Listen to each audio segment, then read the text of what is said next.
As we all know, the countdown to the solar eclipse continues tonight. We've been talking a lot about the total solar eclipse, and you will hear even more as we get closer to April 8th.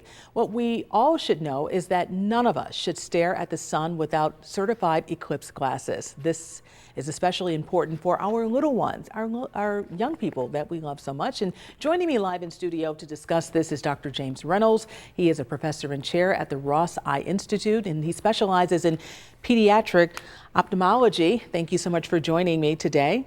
Thank you. It's a real pleasure for me to be here, and this is a subject that we all should care very much about. The eclipse is something that is going to be once in a lifetime for us. It's amazing for Buffalo, but we want to be better safe than sorry. You're right about that. So why is it so important that people wear those glasses that you have right there in front of you? Yes, and I want to put these glasses on. Maybe I'll put them on for this answer. Go right for it. Go right for it.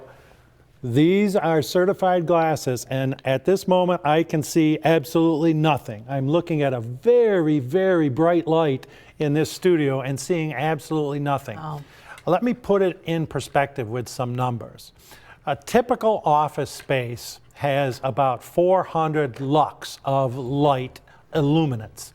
So the number is, and units are relatively irrelevant.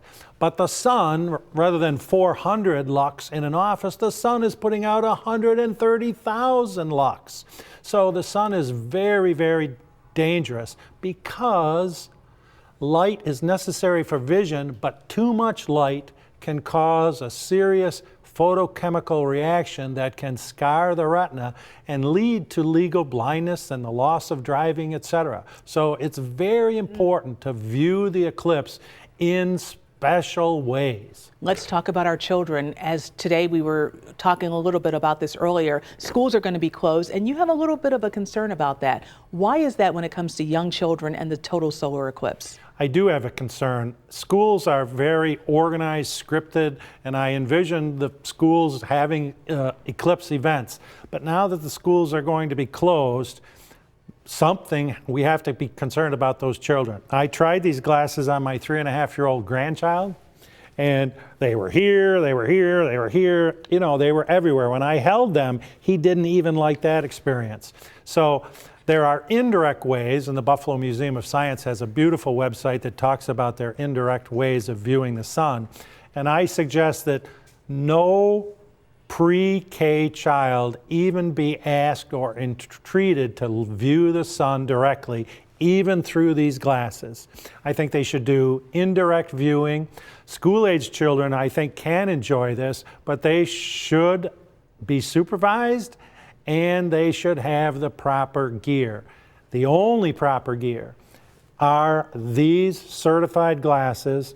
A welder's helmet with a level 14 filter would be acceptable, but children can also use these indirect methods. They're not looking directly at the sun, but they're looking really at the sun's reflection on a box through a pinhole. There are different methods, and again, I would suggest checking out the Buffalo Museum of Science website. This is excellent information for parents who are out there watching and listening right now. Now, just to be crystal clear, if a person, young or old, by any chance happens to look up, can you explain briefly what could happen to them? Yes, I can.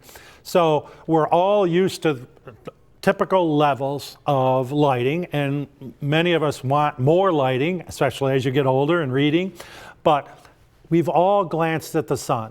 What happens when you glance at the sun? You take a glance, which I did this morning on a bright sunny day, and you immediately look away. You cannot even look at the sun for 1 full second. Your aversion reflex is just so strong. But as that sun begins to be covered, the light levels go down, the aversion reflex is negated, but there's still a huge amount of sun. If we cover 90% of the sun, that's still 13,000 lux coming at your retinas, and that can produce a photochemical reaction in your photoreceptors. So we're talking about we want to avoid blindness. We want to avoid blindness. That's right. We're going to have more from you, Dr. Reynolds, I'm sure, as we get closer to April 8th. We want to thank you so much for coming on the 5:30 today. This is Dr. James Reynolds, professor and chair at the Ross Eye Institute.